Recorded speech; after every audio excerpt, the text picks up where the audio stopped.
Viewers, Tollywood film ইন্ডাস্ট্রির সদ্য মুক্তি পাওয়া আলোচিত ফিল্ম ধূমকেতু বড় পর্দায় মুক্তির মধ্য দিয়ে দেব ও শুভশ্রী গাঙ্গুলিকে একসঙ্গে পাওয়া গেল 10 বছর পর। কৌশিক গঙ্গোপাধ্যায় পরিচালিত সিনেমাটি মুক্তি পেল শুক্রবার। কলকাতায় ধূমকেতু ওয়ার 2 ও কুলের মতো সিনেমাকেও পিছনে ফেলে দিয়েছে। টিকিটের চাহিদা এতটাই বেশি যে শো টাইম বাড়াতে হচ্ছে হল মালিকদের। সো ভিউয়ার্স, এবার দেখে নেব আজকের সিলভার স্ক্রিনে নিউ মুভি আপডেট।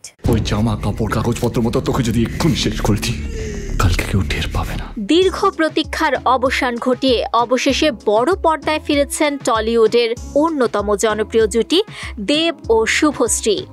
10 বছর পর একসঙ্গে এই তারকা জুটিকে দেখা গেল বড় পর্দায়, কারণ সিনেমা হলে মুক্তি পেয়েছে ফিল্মটি।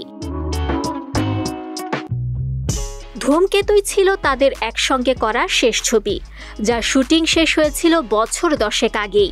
তবে নানা জটিলতায় বারবার পিছিয়ে গেছে মুক্তি। এবার পূর্ব ঘোষণা মোতাবেক ফিল্মটি মুক্তি পেল 14 আগস্ট। ছবিটির প্রযোজক রানা সরকার ও পরিচালক কৌশিক গঙ্গোপাধ্যায়। কলকাতায় ধূমকেতু ওয়ার 2 ও কুলের মতো সিনেমাকেও পিছনে ফেলে দিয়েছে।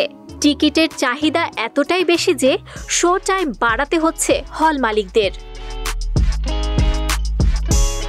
শুধু তাই নয়, সকাল 7টায়ও শো দেয়া হয়েছে, আর সেখানেই ম্যাজিক দেখিয়েছে ধূমকেতু। সেই শোতেও প্রথম দিনেই হাউসফুল হয়ে নতুন রেকর্ড গড়েছে ফিল্মটি।